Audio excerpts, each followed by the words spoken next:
పేరు మాదినేని రమేష్, రైతు సంఘం ఖమ్మం జిల్లా అధ్యక్షుడిని, అట్లాగే సిపిఎం పార్టీ జిల్లా కార్యదర్శి వర్గ సభ్యుడిని. అక్టోబర్ 31వ తారీఖు నాడు సామినేని రామారావు గారిని చింతకాని మండలం పాతలపాడు గ్రామంలో దారుణంగా హత్య చేసిన పరిస్థితి మనందరికీ, ఖమ్మం జిల్లా ప్రజలకే కాదు రాష్ట్ర వ్యాప్తంగా కూడా తెలుసు.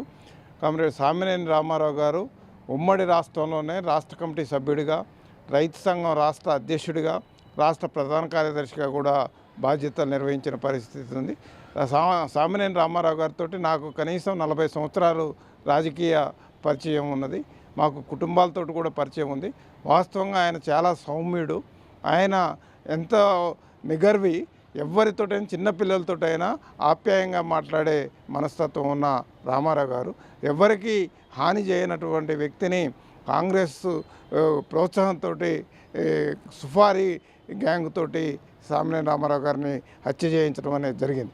ఈ హత్య జరిగిన తర్వాత పూర్వపరాలు చూసుకుంటే, హత్య జరిగింది 5:15 గంటలకు హత్య జరిగితే 6:30కి హైదరాబాద్లో బట్టి విక్రమార్క ప్రెస్ మీట్ పెట్టి ఖండించాడు. అట్లాగే మేము పోయే కంటే ముందే సిపి గారు ముందే ఆ గ్రామం పోయి ఇది రాజకీయ హత్య కాదు, వ్యక్తిగతమైన హత్య లేదు, ఆర్థికపరమైన హత్యలు అని చెప్పి ఆయన ముందే డిసైడ్ చేసిన పరిస్థితి ఉంది.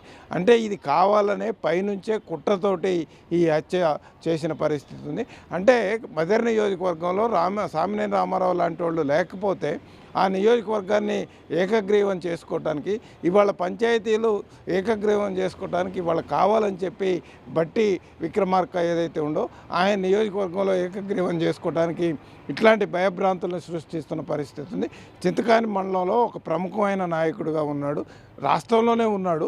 కానీ మళ్ళీ తిరిగి వచ్చిన తర్వాత చింతకాని మండలంలో రామారావుని తీసేస్తే ఈ మండలంలో సిపిఎం పార్టీ ఎదుగుదల ఉండదు, సిపిఎం పార్టీ అసలు పోటీ చేసేటోళ్ళే ఉండరు అనే ఉద్దేశంతో పంచాయతీ ఎన్నికల ముందు రామారావుని ప్లాన్ చేసి చంపించడం అనేది జరిగింది.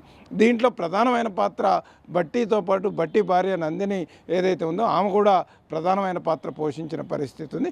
కానీ ఇవాళ ఈ యొక్క హత్యని తేల్చమని చెప్పి మేము పోలీసు వాళ్ళని రకరకాల ఆందోళనలో ఒత్తిడి చేస్తున్నాం. ఇక్కడ సిపి గారిని కలిసాం, అట్లాగే హైదరాబాద్ పోయి ఐజీపీ డిఐజీ గారిని కలిసాం. కానీ ఈ ప్రభుత్వం, ఈ పోలీస్ యంత్రాంగం ఏదైతే ఉందో ఈ హత్యని తేల్చేదానికోసం ఇవాళ లేదు. వీళ్ళు ఏం చేస్తున్నారు, మేము 5 దళాలు వేసాం, మేము ప్రయత్నం చేస్తున్నాం, ఎటువంటి క్లూ దొరకలేదు అని చెప్తున్నారు. కానీ అసలు చేసిన దాంట్లోనే, అసలు విచారణ చేసే దాంట్లోనే వీళ్ళు సైడ్ ట్రాక్ పట్టారు. విచారణ వాస్తవంగా మేము ఏదైతే ఆరోపణ చేశామో, సామినేని రామారావు గారి భార్య ఆ రోజే సిపి గారికి చెప్పింది, నా భర్తను చంపింది కాంగ్రెస్ పార్టీ నాయకులు, ఈ గ్రామాల్లో ఉన్న కాంగ్రెస్ వాళ్ళు కావాలని చెప్పి చంపించారు అని చెప్పి ఆమె స్పష్టంగా చెప్పింది. కానీ అటువైపు ప్రయాణం చేయకుండా ఇక్కడ సిపిఎంలో ఏదో అంతర్గత కలహాలునేనో, లేదు ఆయనకు ఆర్థిక లావాదేవీలునేనో, లేకపోతే కుటుంబ సమస్యలునేనో, లేదు ఆయనకు అక్రమ సంబంధాలు కూడా ఉన్నాయి. 75 సంవత్సరాల ముసలివాడికి ఆయనకి అక్రమ సంబంధం ఉందని చెప్పి అంటగట్టడం అంటే ఇంతకంటే దారుణమైన విషయం లేదు. అంటే ఈ కావాలని చెప్పి ఈ కేసును పక్కదారి పట్టించేదానికోసం ఇవాళ ఈ యొక్క పోలీస్ యంత్రాంగం అట్లాగే ప్రభుత్వ పెద్దలు ఏదైతే ఉన్నారో చూస్తున్నారు. దానికోసమే మేము వివిధ దశలలో పోరాటాలు కూడా చేసాం, మండలాల్లో ఆందోళన చేసాం. చివరికి మొన్న 3000 మందితోటి జిల్లా కలెక్టర్ కార్యాలయం ముందు కూడా పెద్ద ఎత్తున ధర్నా చేసాం. మేము టైం ఇచ్చాం, 10 రోజులు టైం ఇచ్చాం. 10 రోజుల్లో కనుక మీరు ఈ యొక్క హత్యని తేల్చకపోతే మేము ఇంకా ప్రత్యామ్నాయం పెద్ద ఎత్తున ఆందోళన చేస్తామని చెప్పి కూడా మొన్న చెప్పడం అనేది జరిగింది. ఇవాళ మేము అడుగుతున్నాం, మీరు క్యూ దొరికిందనో లేకపోతే రకరకాల వార్తలు బయటకు వస్తున్నాయి, అసలు దానికి కారణం ఏంటో తేల్చండి. ఇప్పుడు రామారావు హత్య చేయడానికి బాధ్యులు ఎవరో తేల్చండి. మేము కాంగ్రెస్ వాళ్ళు అధికార పార్టీ అంటున్నాం, మీరు కాదంటున్నారు. పోనీ ఎవరు చంపారో తేల్చండి. అది కాకుండా తెల్లారిపల్లిలో ఏదో ఎప్పుడో 3 సంవత్సరాల క్రితం జరిగిన హత్యకి ఇగో ఈ హత్యతోటి వీళ్ళకి ఏమైనా సంబంధం ఉంది అని చెప్పి వాళ్ళని తీసుకొచ్చి వాళ్ళని కొట్టడం కానివ్వండి, వాళ్ళని ఇబ్బంది పెట్టడం కానివ్వండి, ఇవన్నీ ఏంటి అని అంటే ఇవాళ పోలీసు వాళ్ళు ఈ కేసుని పక్కదారి పట్టించేదానికోసం ఇవాళ ఖమ్మం జిల్లా ప్రజలు కానివ్వండి, రాష్ట్ర వ్యాప్తంగా ఉన్న రామారావు గారి అభిమానులు కానివ్వండి, పార్టీ కార్యకర్తలు కానివ్వండి, ఈ కేసు నుంచి పక్కదారి పట్టించేదానికోసం చూస్తున్నారు తప్ప నిష్పక్షపాతంగా కనుక పోలీసు వాళ్ళు ప్రయత్నం చేస్తే ఖచ్చితంగా రామారావు హత్య తేలుతుంది. ఏదైతే మేము చనిపోయిన రోజే చెప్పాము ఇది కాంగ్రెస్ వాళ్ళు చేశారని, అది ఖచ్చితంగా నిరూపణ అవుతుంది. కానీ వీళ్ళు ఆ రకంగా ఆ దిశలో పయనం చేయకపోవటాన్ని, ఆ దిశలో విచారించకపోవటాన్ని ఇవాళ ఆ రకమైన పరిస్థితి ఉంది. ఇవాళ సాంకేతిక పరిజ్ఞానం బాగా ఎక్కువగా ఉంది. ఏదైనా ఘటన జరిగితే, నేరం జరిగితే 1 గంట 2 గంటల్లోనే బయటపెట్టే అంత సాంకేతిక పరిజ్ఞానం అనేది ఇలా పోలీసుకు ఉంది. మా పోలీసింగ్ వ్యవస్థ ఏదైతే ఉందో అత్యాధునిక టెక్నాలజీ ఉన్న వ్యవస్థ అని చెబుతుంది మన తెలంగాణ పోలీస్. కానీ ఇవాళ హత్య జరిగి 1 నెల రోజులు దాటింది.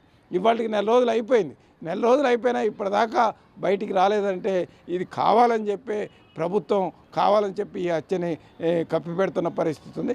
పోనీ మీరు చెప్పినట్లే మీ సాంకేతిక పరిజ్ఞానాన్ని ఉపయోగించైనా హంతకులు ఎవరో తేల్చండి అని చెప్పి మేము అడుగుతున్నా, కానీ దాన్ని కూడా తేల్చేటట్లు లేరు. వాళ్ళే అడుగుతున్నారు మీరేమైనా తెలిస్తే క్లూ ఇవ్వండి అని చెప్పి. అంటే వాళ్ళు కూడా క్లూ ఇవ్వండి అని అడుగుతున్నారనంటే ఇంతకంటే దౌర్భాగ్యమైన పరిస్థితి ఇంకోటి లేదు.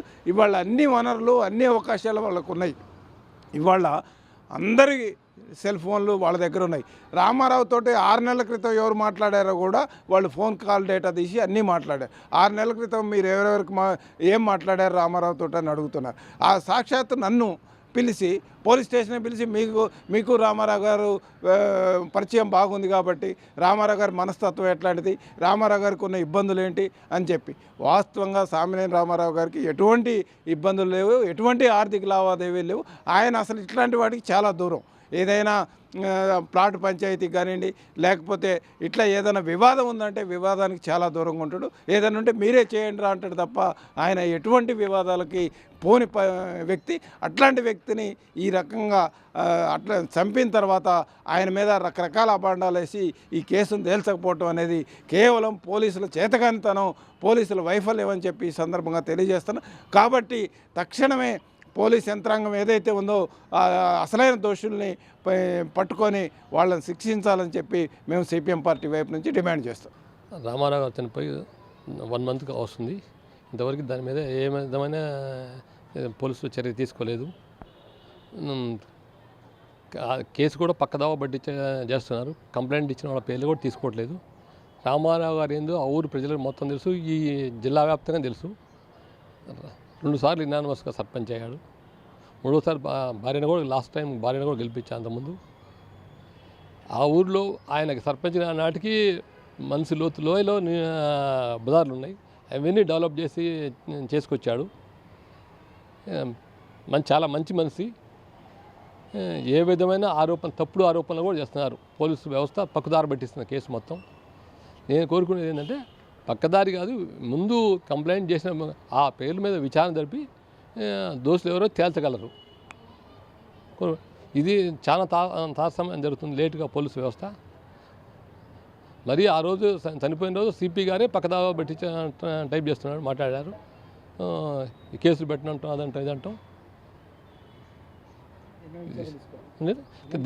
ఏంటండి దీని మీద